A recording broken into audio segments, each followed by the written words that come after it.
good afternoon or good day, wherever you are on our beautiful, glorious planet. And I am Sandy Shellis and my partner Jennifer Hines, and we are Environmental Coffeehouse. We have our guest today is the esteemed Michael Dowd, who is a speaker and an author, and whose latest endeavor had been the Post-Doom series, where he interviewed fabulous, amazing people. Michael, welcome to Environmental Coffeehouse with us. Thanks, Sandy. I've been looking forward to this for a long time. This is great. Well, we're so pleased to have you. Yeah, I thought Jennifer might want to get started on this since she's been interviewed by you. Oh, yeah. Well, you know, sure. I can't say enough good things about Michael, and he has really been grappling with our predicament, as I would call it. And Michael, I was wondering if you could tell me something about some big turning points in your life that brought you to this very kind of unusual and profound mission that grapples with the predicament that we find ourselves here on Earth right now.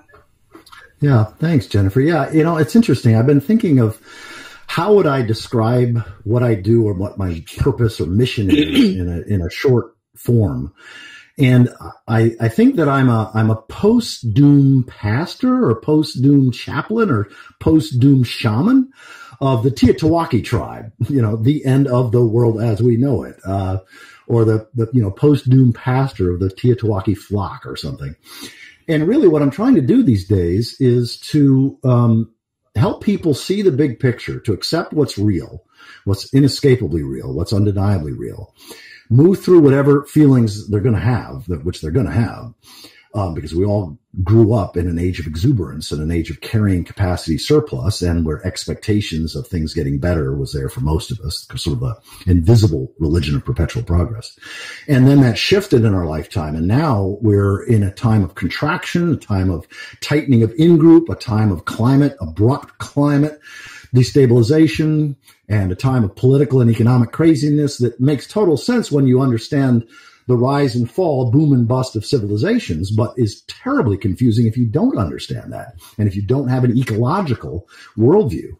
So what I'm trying to do is help people fairly quickly understand boom and bust, progress, regress civilizations, and why every human-centered civilization in history has self-destructed, creating ecocide. What is it about the ecological worldview that allows us to look at the predicament and the chaos and the stupidity and the craziness of our times from a place of, oh, of course.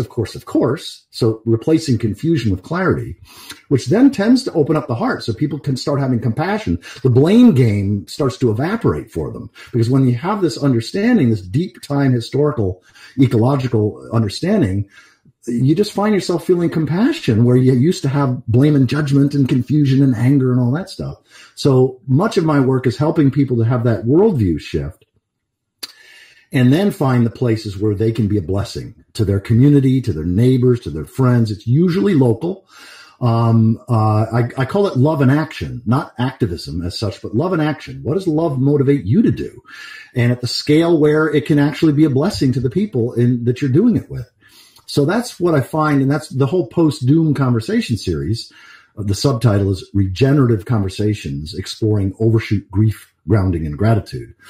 And that emerged out of a conversation with Paul Beckwith and Paul Chafurka up in Canada. Connie and I had a conversation for several hours with them, and we floated this idea of a post-doom conversation series, and they were like, wow, that sounds great. And it came out of really Connie writing an email to, my wife was just featured in a acclaimed book, called The Journeys of Trees by Zach St. George. And it features Connie, my wife, from the very first sentence. She's the lead character throughout this book. So here we were in Ottawa, Canada, about to have the next day with Paul Chafurka and Paul Beckwith. And Connie sent this email to this author, and she said, yeah, we just finished doing a retreat for about 80 ministers, liberal Christian ministers and Unitarian Universalists. And, you know, we gave them a lot of doom, but there's only so much doom you can give, you know, ministers, because they got to be in the pulpit and share with their congregation. So she said, pretty quickly, we got to a post-doom place. And she said, you know, post-doom has a gorgeous sunrise, period. End of email. And she reads this to me, and I'm like, post-doom? Post-doom has a gorgeous sunrise? That is kick butt. And that was the birth of this thing. So that's amazing. Yeah. I like it. Yeah.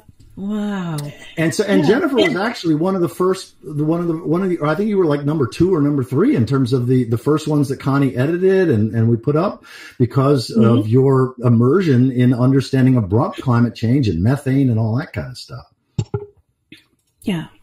You know, and I was so honored that you had asked me to be on that series. And it's a significant series, Michael. There are about 75 separate interviews, I believe, that you've conducted at last count. And they're not just interviews. The interesting thing is they're really conversations because it's not like me. It's kind of like the two of you with me. You're colleagues. You're not just interviewers. The two of you are knowledgeable colleagues in this field. And to have these 75 conversations where we sometimes spiral each other to places that neither one of us thought we were going to go, that is priceless in my world. Yeah, it definitely is. And it takes you to different places, unexpected places. And I just want to read a couple of little things about what post-doom is.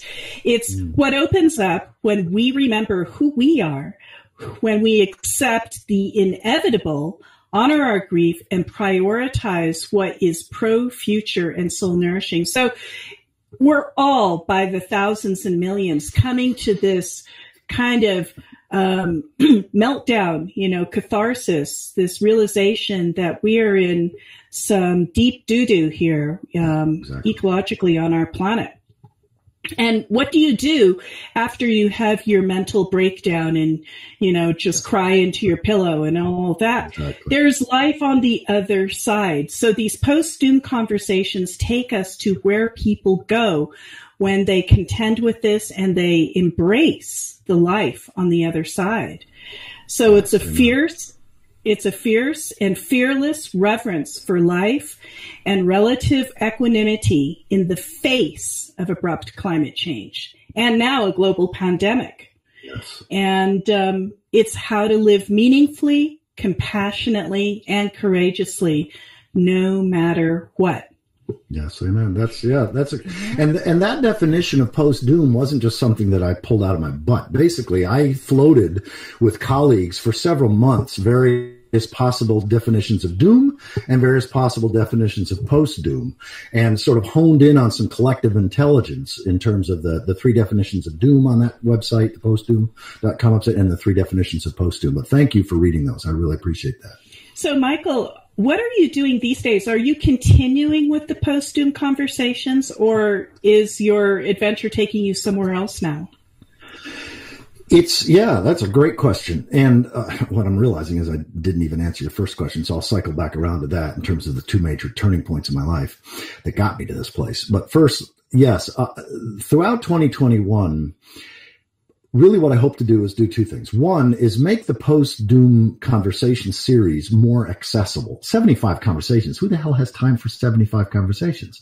And so if there's a minister or just a neighbor, somebody who wants to invite on Zoom, their family members or their neighbors or their church members or synagogue, whatever, to a conversation around these topics, how do they choose among the 75? Like, which were the ones that so I want to create some kind of a leader facilitator guide or a sort of discussion guide that helps people to discern, okay, if I have time for 12 or 8 conversations or 6, which are the ones that would be most useful to the people that I'll be having in this conversation series? And then topical index so that, people can see, oh, this conversation with Joanna Macy, they cover these topics. This one with Bijan Bendel covers these topics. This one with, whoever. So that to make it more accessible to people than simply having 75 YouTube videos. The other is to create, and on this I hope to do actually in the next 2 weeks, is to finish the audio introductions so that all 75 of these can also be made available purely in audio form so that people could download it to their iPod or whatever. So to have it be available not just in YouTube, but also on SoundCloud or, iTunes or, whatever. So that's one thing. The other is that I've been in the process of trying to take the last 8 years, where I've spent between 20 and 50 hours a week for the last 8 years, passionately studying this stuff. I mean, I'm an independent scholar. This is just what I do. And the fact that we've lived on the road for the last 18 and a half years, and now we're settled in Ypsilanti, Michigan, but we've been living in other people's second homes and vacation homes, which gives me a lot of time because, even though I'm speaking, once or twice or 3 times a week, I was back prior to COVID, I got tons of time. So I've been able to study and read a lot of books, and I've recorded, a couple of dozen books on audio, and they're all freely available on SoundCloud. And I've been trying to take what I've been studying for the last 8 years, and make it really accessible, like in a short form, like 3.5 hours. For example, I created a 3-part primer, I call post-doom primer, a collapse and adaptation primer. And each of them is about an hour to an hour and 10 minutes long. Collapse 101, The Inevitable Fruit of Progress is the first one. And then post-gloom, Deeply Adapting to Reality, that's the more practical one, having to do with evolutionary psychology and brain science, and also really helpful tools and helping people move through the grief and that sort of thing. And then the last one is Sustainability 101. Indigenuity is not optional. And what I mean by that is an indigenous heart and mind is the only thing that evolution has shown us by selection is sustainable, genuinely sustainable. So how do we nurture and plant seeds so that if any human beings survive this bottleneck, which we may not, but we may, we can know pretty certainly that the only forms of humanity that will continue into the future are those that represent indigenuity, that is, an indigenous heart and mind into applying it and problem solving and that sort of thing. So those 3 videos, I thought I was done. And we moved to Ypsilanti, Michigan, and we're living 2 blocks from my now 9-month-old granddaughter. And I spend a couple of hours a day over there, 5 days a week, just caring for my granddaughter, which is bliss because when the world's going to hell in a handbasket and you're just, the political craziness and everything else, everything evaporates. I'm just in the present moment with this incredible divine being. So that's awesome. But I thought I was done. And then I kept hearing over and over again in every kind of setting, people talking about, will collapse happen? When will it happen? What do you think is going to be? And it's all about the future. And having studied ecology, and I understand ecological collapse, which is a decades-long, sometimes century or more process, and then civilizational collapse, which is usually a couple of centuries, and it's also in decline. And then there's the exponential drop-off, the last decades. That's when I realized, I'm not quite done yet. And so I created a video at the end of December called Irreversible Collapse, and then got some feedback on that. And about a week and a half later, created a second version, which is 95% the same, called Unstoppable Collapse, How to Avoid the Worst. And it seems to me that there are 3 things that we need to do to avoid being evil on a geological timescale.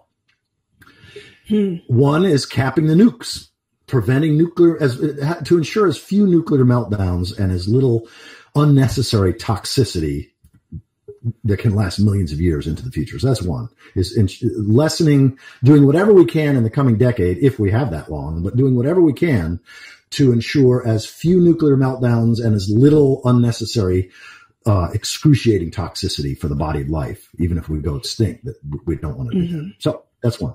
The second is to move trees, what this book, The Journeys of Trees, is all about, that features my wife's work, assisted migration, or as the indigenous people say, helping forests walk. So this assisting the green world in moving faster than any other animal can move them. The truth of the matter is the difference between thousands of species of shrubs, plants, and trees going extinct this century and those same thousands of species of shrubs, plants, and trees surviving this century entirely, 100% depends on humans helping them move. So that's holy work, even if we go extinct. And then the last is just investing in regenerative things, doing anything we can to participate in the regenerative healing, self-healing properties of Earth. So that seems to me holy work, even if we go extinct in the next decade, which is certainly a possibility.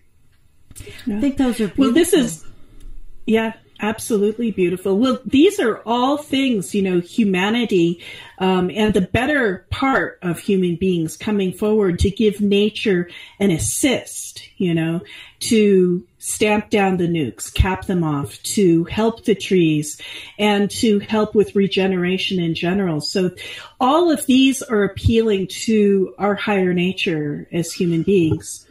Yes. And do you they're think all that ecocentric. Yeah. Do you think that there might be en masse an evolutionary process going on with humankind? And do you think that we will en masse discover our higher nature and be inspired to activism? Do you think that's possible? No, I don't. I did. I honestly did. And in fact, from about 2012 to 2015, until I read William Catton's book, Overshoot, the ecological basis of revolutionary change. When I read this, that understanding that you just articulated just evaporated for me, in a good way. But I do think we're seeing in small pockets people having a deep ecological awakening that's also profoundly spiritual, but then they just want to give their lives to being of service to their community and being of service to the future, from that place of fearless love. But I don't see millions or billions of people having some kind of an awakening that allows us to transform our structures or systems. I just honestly don't see that happening. In fact, no, I don't. I don't see that happening either. And I think this is a good segue into asking you about a bullet point on your website about human-centered technology and the market are false gods creating hell on earth. And you just illustrated a way where we don't have to live hell on earth. Yeah, thank you for that, Sandy. Yeah, it's interesting. Again, because we all, or not we all, I don't want to assume, but, any of us who are in our 30s, 40s, 50s, 60s, or 70s, or 80s, we grew up, certainly those 40 and above, grew up in a world of perceived carrying capacity surplus, where there was more than enough energy, more than enough resources. Liberal values predominated. That's what happens in expanding times. And then that shifted in our lifetime to where we're now in carrying capacity deficit. There's not enough energy, not enough resources. In-groups are tightening. And that's what always happens in every previous collapsed civilization that we know of. And we have dozens of examples. We see conservative values predominate. In-groups tighten up. People get more stingy rather than more generous. As a general rule, obviously there are exceptions, because this is also a time when saints, sages, heroes and sheroes are born, people who genuinely are serving something larger than themselves in a heroic way. And they, that's extraordinary. Many people, most of us, I certainly, from 2000 to 2012, I want to cycle back to Jennifer's first question, because the two major conversion experiences that I've had in my life, well, really three, I guess. The first one would have been 1979, when I was struggling with drug and alcohol and sexual stuff. And then I had a mountaintop experience that was hashish induced. And then had this epiphany of my life and my death. And it's like, I had this vision of like, okay, even if I die at the age of 100, what was my life committed to? And, most 21-year-olds don't really think about their legacy. And I couldn't not think about my legacy from that moment on. So that's when the next week I went to church, this woman in an Assemblies of God church, and I had a born again conversion experience. And I was involved in Pentecostal charismatic Christianity for a number of years, for 3 or 4 years, went to an Assemblies of God college, majored in biblical studies and philosophy. So that was a first big turning point.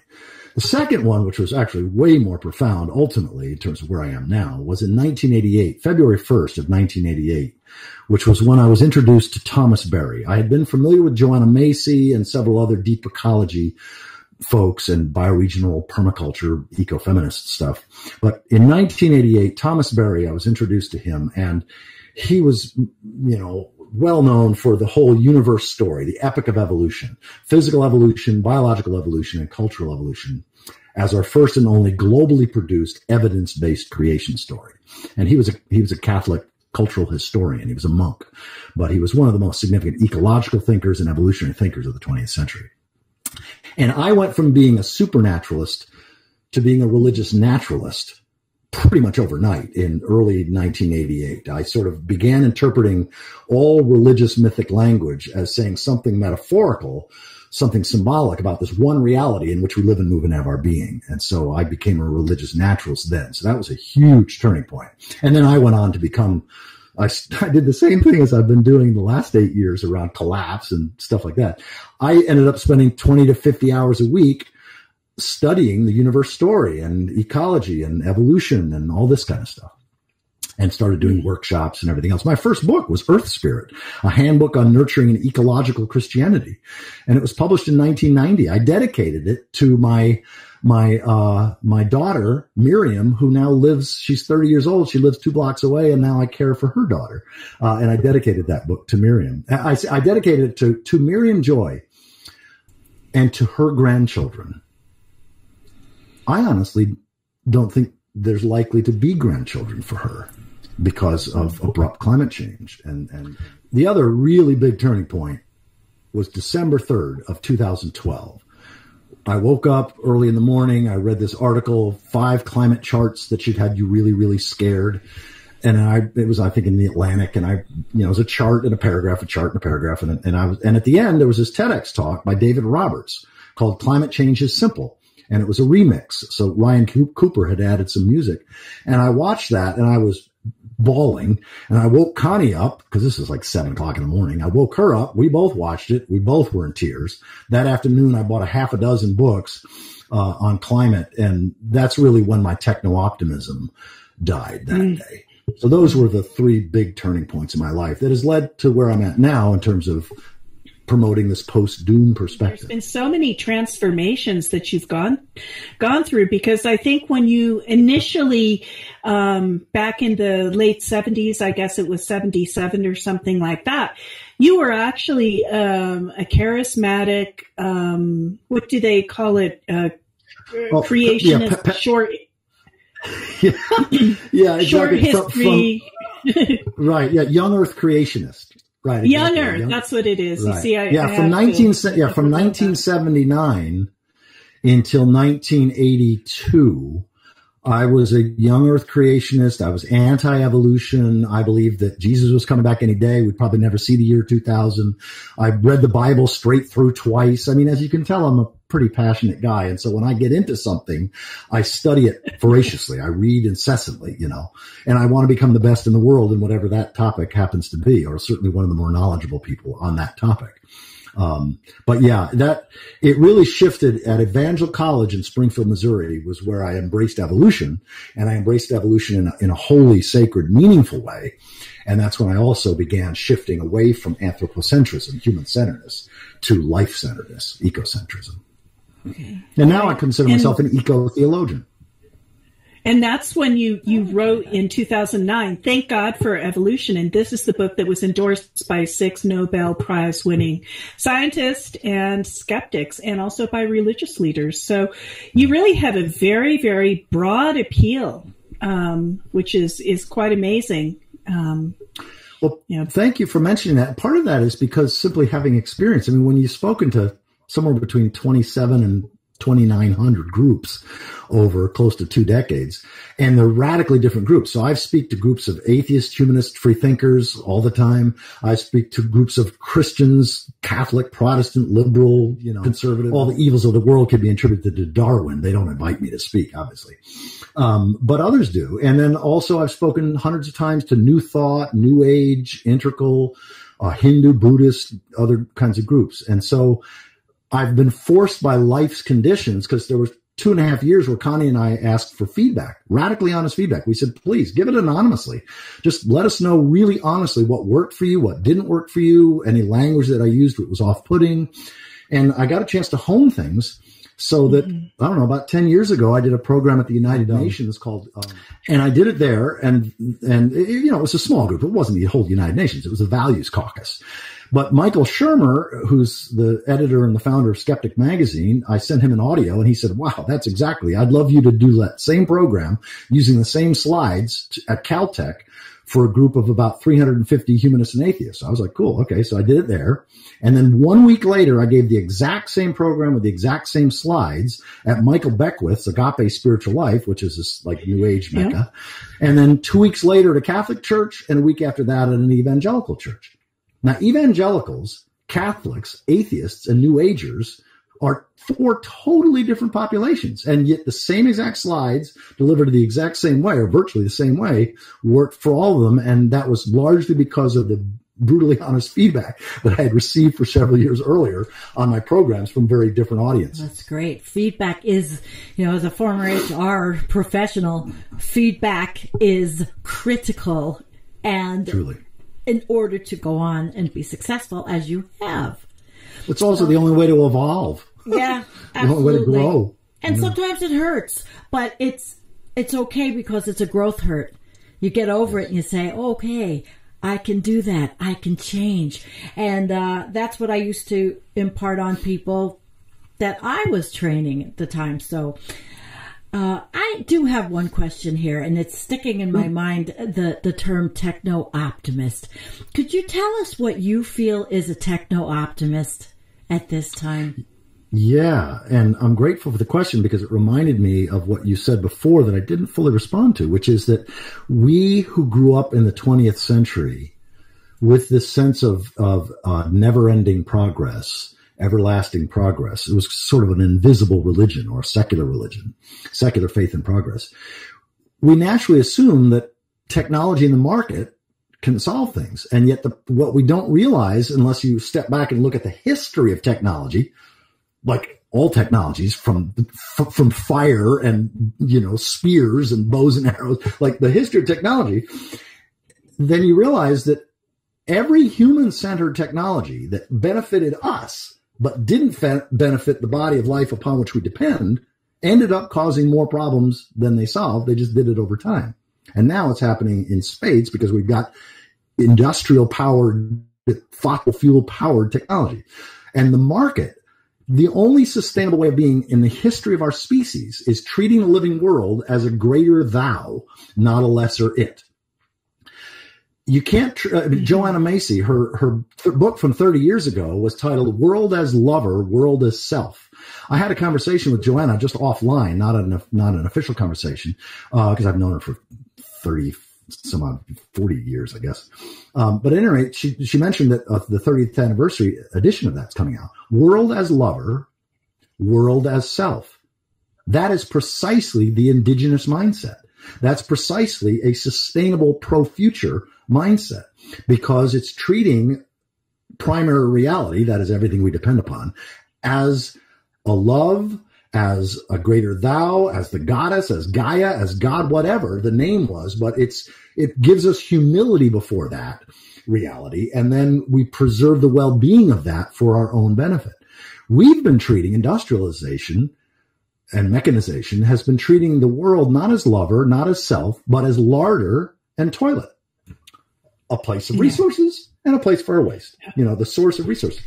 So technology in the market can't solve problems that are caused by technology in the market in the first place, because market economies, every market economy in the history of our species, and there have been a number of them, not exactly like recent, but money-based economies that treat the land as commodity rather than as divine being, basically, ends up doing exactly that. It ends up destroying the foundations. They go into overshoot and collapse because they treat the air, water, soil, and life upon which they depend as less important than them and their social structures. And you can't do that. Ecocentrism, life-centeredness is the only thing that's sustainable. So techno-optimism is when you put your faith, it's really a religious faith, in technology to solve the problems caused by technology. And a lot of techno-optimists don't understand that. But also they think that that's going to allow us to have 7 billion people in a world where the biosphere has been collapsing actually for 2.5 centuries, but it's been in free fall collapse for the last about 40 or 50 years. Yep. Bingo. Very good. I mean, you nailed it for me.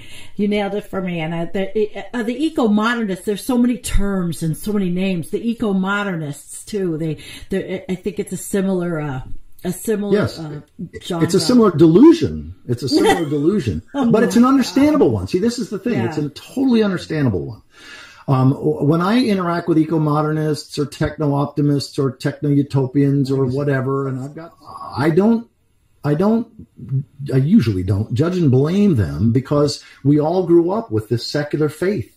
And it's not easy to really accept that we are in decline. I mean, just when Connie and I took a walk just an hour and a half ago, what came to me is that if you can't perceive decline, you can't possibly understand our time, because we are in decline. We're not in expansion anymore, and things are contracting and collapsing. But if you don't understand collapse, not like the collapse of a building that happens all at once, but if you don't understand ecological contraction and collapse and civilizational contraction and collapse, then you're going to be confused. And if you don't understand overshoot, then you're going to misdiagnose and be confused about damn near everything. That's why I say Overshoot by William Catton is the single most important book I've ever read in my life. And I would encourage anybody watching or listening to this that if you only read one more book for the rest of your life, make it Catton's Overshoot. I promise you will be glad that you did. I guess the books that you love the most, you've recorded them and made them available for people to listen to them. Exactly. And part of that is, again, because I'm by nature a teacher, a pastor, or someone who wants to share whatever I've learned with others. And so when I read a book that changes my life or that it deeply enriches my worldview, and I talk to other colleagues and my God, they value it just as highly, then yeah, I usually record that. I let the authors and the publishers know I'm doing it, but I've never had them say no. In fact, several of them have said, I don't think you're actually legally supposed to be able to do that, but we sure appreciate the free advertising. Because I always say, if you like this book, if you like this audio recording, please support the publisher, support the author, buy a paperback copy. You're going to want to mark it up, I promise. And the nice thing about the unofficial part, where I'm recording the unofficial narrative, where I'm narrating in an unofficial way, is when I'm moved to tears, like, for example, in reading Catton's Overshoot, there's a couple of times where you can hear me, my voice starts cracking, and then at the end of the chapter, I'm in a full-blown sob, and you can hear Connie sobbing on the couch because she's listening, because we're moved by Catton's generosity of soul. So I can, and the other thing I do is that I say, after really great paragraphs, I say, now that paragraph was so good, I'm going to read it again. And it alerts the audio listener, like, hey, wake up out of your trance. This is important. I think that sounds like a book, Jennifer, you and I should read and then discuss it on a show as a topic right there. Yeah. Anybody who reads Overshoot, if they're willing to have a conversation with me, public or private, it doesn't matter. Anybody who's going to invest the time to read that book deserves my time in terms of helping them to just debrief and process it, because it is a paradigm shattering. Derek Jensen considers it the most important book of the 20th century. Paul Ehrlich considers it the most important book of the 20th century. Well, I mean, Paul Chafurka and I both consider it the most important book we've ever read in our lives. Connie does too, and a lot of other people do. So yeah, I would be honored to be a part of that conversation. Yeah. Well, I propose something here. How about Sandy and I take this on, read this book, and have you back and have a fruitful discussion centered on Overshoot and this book. Would you love to do that? That would be one of the highlights of my year, I guarantee it. Oh, I would love that would be great. But a lot of people, because it was written in 1980, a lot of people just assume that, it's outdated. And I assure you, there is virtually nothing in that book that's outdated. And even the foreword is written by Stuart Udall, who was the Interior Secretary under the Kennedy and Johnson administrations. And it is the most devastating critique of eco-modernism and techno-optimism. And it was written in 1980. It's on. Don't skip that forward. No. Amazing. All right, Jen, we're on. We're on. Michael, you're Absolutely. This is our challenge. And if we don't have time to read it, we'll just listen to your recordings, which are so digestible. Oh, yeah. What, cleaning this up? I have to say, you have such a lovely voice, and your passion is infectious. And I have listened to some of the recordings that you've done, and they're very, very engaging and digestible. And that's the one thing I'd like to say. I think one of the reasons you're such an influential person on this space that we're on right now is because you have passion and you have knowledge and you have the inspiration to share all of this with people. So I think that's what makes you an incredibly influential person. Got all thank you, Jennifer. That's a very, very generous sentiment. And I it's like I sometimes say, skunks just stink by nature. Michael, this is just what Michael Dowd does. I mean, I get passionate about something. I become almost obsessive about studying it, learning as much as I can, and then sharing whatever I've learned, whatever forms. That's a benefit to us out here. Yeah, thanks. Well, yeah, anybody, if you're listening to this or watching this, if you just Google up on SoundCloud, just Michael Dowd, Grace Limits. It's Grace Limits is the name of sort of my SoundCloud, I don't know what it's called, channel or whatever, but if you just Google Michael Dowd, Grace Limits, you'll get all my playlists. Because I've recorded I think 9 of John Michael Greer's books and just a whole bunch of stuff. Thank you. Richard Heinberg. Whole bunch. I think there'll be people in the audience that we are bringing in to a world that they may never have experienced. So this could be very pivotal for those that are watching that haven't been exposed, and that's great. That's a good thing, Michael. Thanks. Well, the playlist that I recommend, I've got one called Post-Doom Soul Nourishment, which is a subset of a larger playlist that has about 100 different essays. They're not books, but essays, which is called R.I.P., Rest in Peace, Homo Colossus. And those two are the best collection of various essays, articles, not entire books. But if you just scroll down the Grace Limits playlist, you'll see, I've recorded, I think, 4 of William Ophuls, who's probably the single most significant person in the English language that brings the ecological paradigm to governance and politics. Like if we were to mimic the wisdom of ecology in terms of how we govern ourselves, our political order, what would it look like, sound like, feel like? And he's awesome. He's like, William Catton. Yeah. And one of my favorite people in terms of educating around abrupt climate change, which is something you all specialize in, is somebody you've had many times on, which is meteorologist Nick Humphrey. I took his 16-part series on the science of abrupt climate change, and I audio recorded all of them. Now, of course, he has wonderful charts, so I encourage people to actually look at his posts. But nonetheless, I wanted to make his work available to people in terms of understanding abrupt climate. And one other resource on abrupt climate change that if you haven't seen it yet, I highly recommend, and that is my hour-long conversation with Robert Hunsaker, and we titled it Abrupt Climate Change, the World Tour.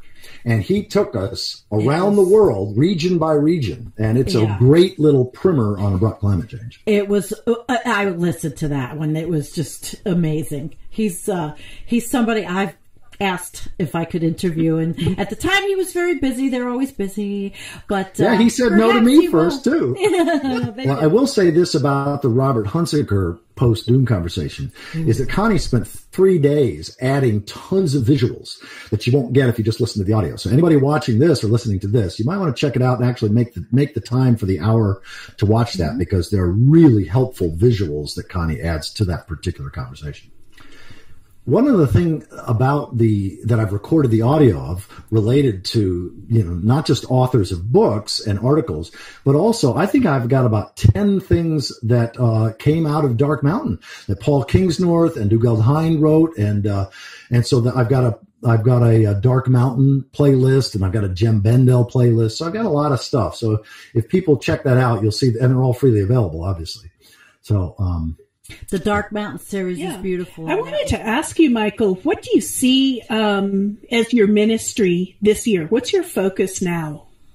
Yeah, wow. I'm glad you asked that, because I'm actually going to be recording something tomorrow that will be my main evening program throughout 2021. I mean, what I'm doing in 2021 is, for the first time in 19 years, we're settled in Ypsilanti, Michigan. We've got the cutest damn little apartment, which is actually the downstairs floor, the ground floor of an old historic house. We've got a huge, gorgeous big porch that overlooks the neighborhood. We've got the best porch in the neighborhood, and light comes in on all 4 sides. And it's just a little, 600 square foot place. It's like wonderful, but we love, love, love it.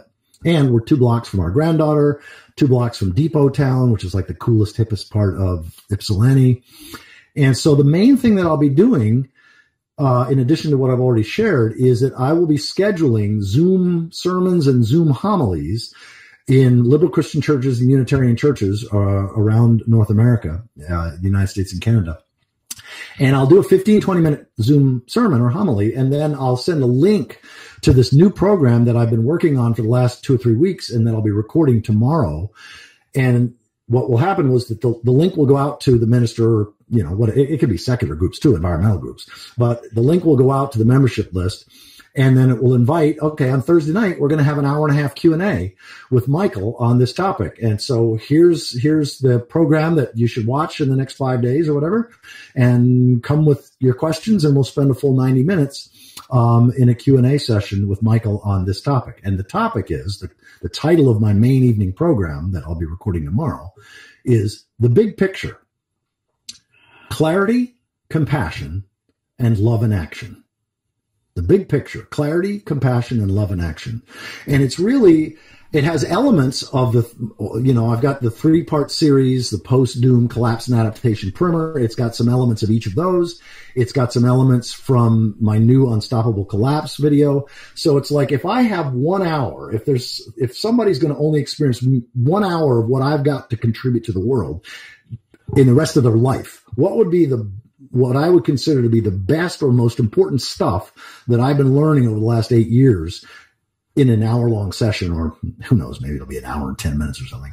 But so that's what I'll be doing throughout 2021, and I'm really looking forward to that, because it's got both the practical stuff as well as what we've been talking about, rise and fall, boom and bust civilization, so people can have that experience of, oh, of course. They can have the experience of the blame game evaporating, and then they can get clear on where they can be a contribution and a blessing to their neighbors and their friends and their relatives and whatever, and support others in their life who are in the freak out mode, because we all have to do that. Oh yeah, that's a pretty big. I would say the initial stage of post-doom is the freak out, when you realize, oh my God, what's happening here? It's all falling apart. And then you have to contend with it. Yeah, you don't get to post-doom. Right. You don't really get to post-doom unless you go through doom. I mean, I sometimes think of doom. See, most people don't allow themselves to feel doom because they're afraid they're going to be in despair the rest of their life. They don't know that it's only the midpoint. They think it's the end.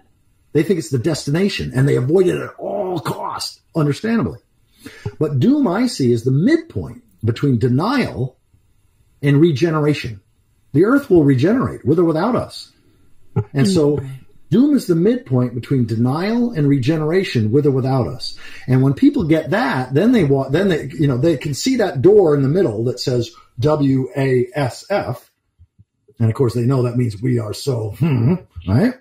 But then when they go through that door and look back, they can begin to see spheres of gratitude, spheres of contribution for the rest of their life. And then they look back and they see that same WASF over the door, but then they can feel we are so fortunate to be alive, to be conscious, and to be able to contribute to others who are still struggling. And there's a lot of people. Michael, yes. I before I forget this, the word doom, very controversial right now in a lot of circles.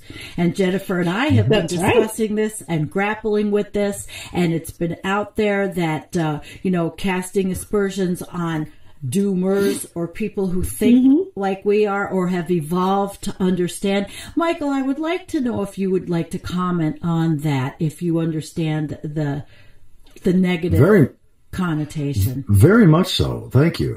The first thing I want to say publicly, with between the two of you right here now and your watchers and listeners, is that I am a deep bow of honor and respect to those who have been in the doomosphere the longest, because these are the folks, you all know who you are, those who have been tracking on collapse, overshoot, decline of civilization, abrupt climate change, and so forth, who've been able to do that heart work sometimes not getting to the place of post-doom because many people didn't even know there existed a continent called post-doom. They didn't know that possibility existed. They just thought that doom was all there is. Once you get it, it's like you sort of hang out in the doomosphere, and that's it.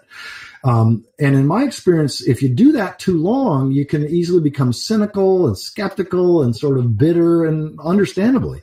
But if you allow yourself to honor the doom and honor the doomers in your life, and don't judge them, if you're no longer at that place, you realize they're in an essential place. But then coming to that place of post-doom, which accepts, it transcends and includes, it accepts doom, but ultimately comes to what can I think, what can I feel, and how can I be and act in the world that others experience as a fucking profound blessing. Absolutely. And that's the place of post-doom. It's the place of honoring doom, but ultimately being a contribution to the people in your life that you get to interact with until the Grim Reaper comes from you, comes for you and comes for all of us.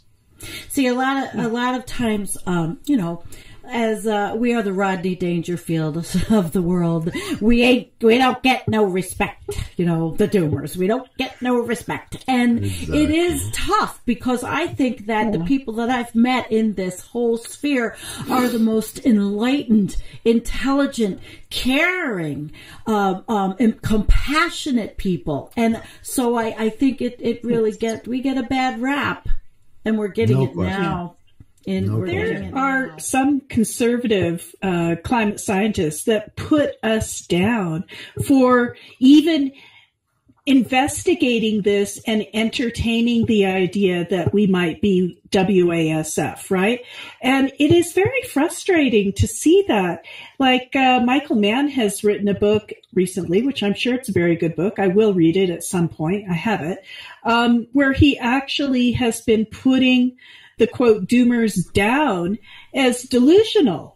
And I was wondering if you would want to respond to that, and if you know what I'm talking about. Do you know what I'm talking about? I want to stick in the word doom porn, which greatly offends me. Yes. Really offends me. I'm sorry, but I have been all over Twitter saying that's offensive. We are brave. We are brave, courageous people willing to look at this, bald-faced in the face, and now we're getting put down. And I personally am offended. You see so many narratives these days. It's sort of compelling, almost fictional narratives describing our portending doom. It sells. We call it climate doom porn. I think people who read it sort of almost provides adrenaline, the same adrenaline you get from watching an action disaster film. And so it's unfortunate that it's become so prevalent, because so many of these doomist narratives are based on a distortion of the science that's really as bad as the distortions of the science that we're used to seeing from climate change deniers.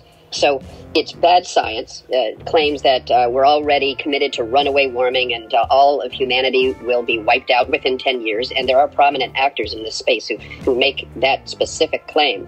That potentially leads us down the same path of inaction as outright denial. If we don't believe there's any agency, if we don't believe we can do anything about the problem, then why bother? The science tells us that we can. We can still prevent the worst. If you would want to respond to that, and if you know what I'm talking about. Do you know? I know very well what you're talking about. One of the colleagues that I value a lot is Jim Bendel. He and I talk offline, like not for public consumption, periodically, just to check in. And one of the last conversations we had was around Michael Mann's new book coming out that names him and others like us as, as doomers and sort of all of this negative language.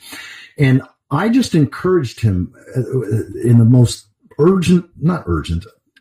I said, basically, Jim, you've got to realize that Michael Mann and others like him, the Bill Gates of the world, those who still believe that it's possible to technologically transform things. Connie, my wife, uses her arm and like in a downward like this. And she said, if you're up here and you still believe that it's possible, if we get enough millions of people to get on board, it's possible to transform the system. You're going to hate people down here and despise people down here who say it's inevitable or that we've already been in contraction and collapse for decades. And so I encouraged him at that time, and I encourage others. I certainly encourage the two of you, just love Michael Mann. Okay. Just the people who attack us are going to attack us. They can't help but attack us. There's no other option for them psychologically, because it's just too excruciatingly painful for them to realize that we're already in contraction and collapse. That's why I created that Unstoppable Collapse video. How to avoid the worst. And especially what I'm going to be focusing on in this new one that I'll be recording tomorrow, which is the big picture. Because I think to the degree that we who are already well in the doomosphere, and whether we call it doom or post-doom, it doesn't matter, but we really get all this negative stuff, including the very real possibility of near-term human extinction.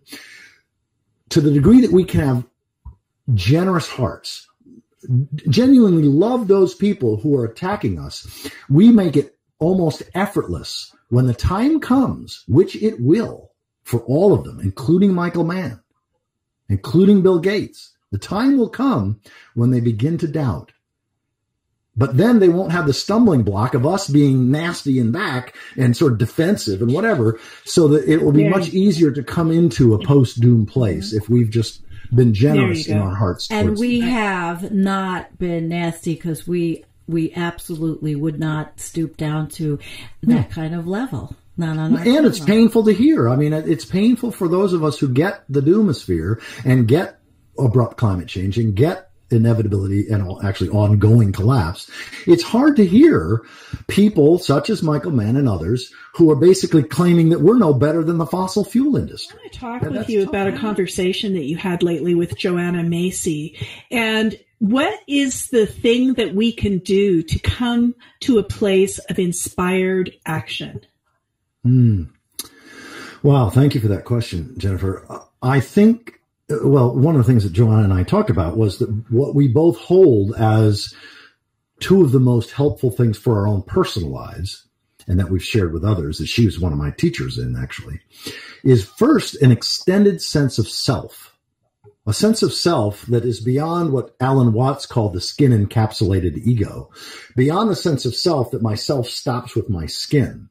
And it's that nested understanding, like Russian nesting dolls. I mean, I'm made up of, we all are made up of smaller, creative, intelligent beings, like our microbiome, that we don't exist without.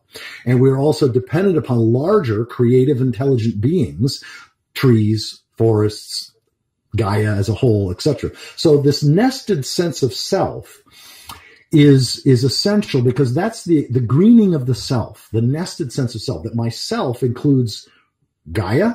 It includes Nora. Nora is our personification. Connie and I have a playful personification for North America. So what most people call North America, we call Nora, and we imagine as a female personality. So we've got an intimate personal relationship to Nora. We've got an intimate personal relationship with Gaia. That's Gaia is the nesting doll. An intimate personal relationship with the Milky Way and with the universe as a whole. And knowing that myself is all of those. And when I'm in touch with my great self, my green self, my earth self, my universe self, my Milky Way self, the fear of death evaporates. I have no fear of death. Whatever form or no form this being continues, I'm part of larger spheres of selfhood, of being, of reality. And so that larger sense of self, that sense of identity, this is what indigenous peoples both had a sense of relatedness, all my relations, to the world, to the living world, the biosphere, the ecosphere, but also they had a sense of intimate relationship with time. The reason that most indigenous cultures have no fear of death is because they know that when they die, they don't just die, they become an ancestor, and they are revered, and they are cherished, and they are consulted just in the same way that we consult our ancestors. So that sense of continuity with time, with the ancestors and with the descendants, I mean, that whole notion of acting in the present moment with the seventh generation in mind, that's not just a good idea. To do otherwise is evil. Because if we just allow our desires and wills and wishes and cravings and wants in the moment to lead us, rather than allowing imaginatively what would future generations, what would be best for them. So that sense of continuity with time, that identity with the past lives in us. Our DNA is the past living in us. Every atom of our bodies is made from stardust. That's the past living in us. And when we die, everything we do and say in our life is rippling out. So that sense of continuity with time, past and future, right relationship to the past, right relationship to the future, and right relationship to the body of life upon which we depend. And of course, that's not easy because we're part of an industrial system. We're part of economic and political and systems that are so ecological, that are so non-sustainable that we can't step outside of them. I mean, Thomas Berry used to famously say, I drove a car here to tell you how bad cars are. You know, it's just part of the where we are. We're all there. But that sense of identity with time and space. So that's the first thing that can just evaporate the fear of death and allow us to live with even the possibility of near-term human extinction without being in freak out. So that's the first thing. The second thing is to understand and really get that death is natural, it's inevitable, and it's no less sacred than life. That death is essential in the universe. Connie and I, for years, like 12, 15 years, we did programs on a sacred science approach, like a meaningful, inspiring, science-based evidential approach to impermanence and especially death, mortality and death. And I've got stuff, if people go to our main website, thegreatstory.org, it's just www.thegreatstory.org, and just click on death programs. And you'll see we've got kids stuff, kids for adults, all kinds of stuff. Some great stuff on a way of holding the reality of impermanence and death that's not only accepting it, but genuinely celebrates the role of death in the universe. And that sense of identity, the expanding or the greening of the self, and that sense of not just peace with mortality, but recognizing, oh my God, we can't have a universe. You can't have a universe without the death of stars, without the death of plants, without the death of animals, without the death of cells in our own bodies. You know, it's like my body, our bodies are always, the cells are dying, and then we continue to live. So that sense of identity and that sense of the sacredness of death are the two things, the two worldview shifts that help people move through doom to post-doom in the most elegant ways that I'm aware of. Well, that was very eloquent and elegant. Absolutely. And what's so great about that perspective is it doesn't compress. It's not a contraction. It's a continuity, and it's an expansion, and it's a continuation as well as being a continuity. And I think that just being in that space gets people out of the feeling of contraction and limitation and compression. You know what I mean? Absolutely. Right on the money. Stages of grief. You've got the normal Kubler-Ross stages of grief.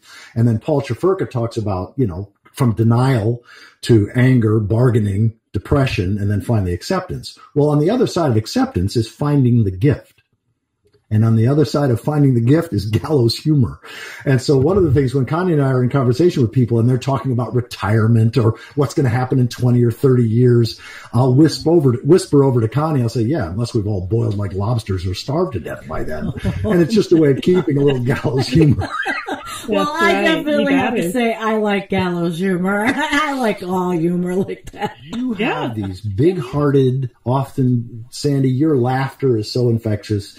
You know, you've got this serious soberness of what you talk about, but there's a collegiality, there's a friendship, there's a sense of community that you've created on this channel that's notable. And so anyway, I just want to bow of respect to the two of you and to your team, because I think you're playing a vital role in this space. I really like the idea that you reach out to others and that you make space for them to go through this process.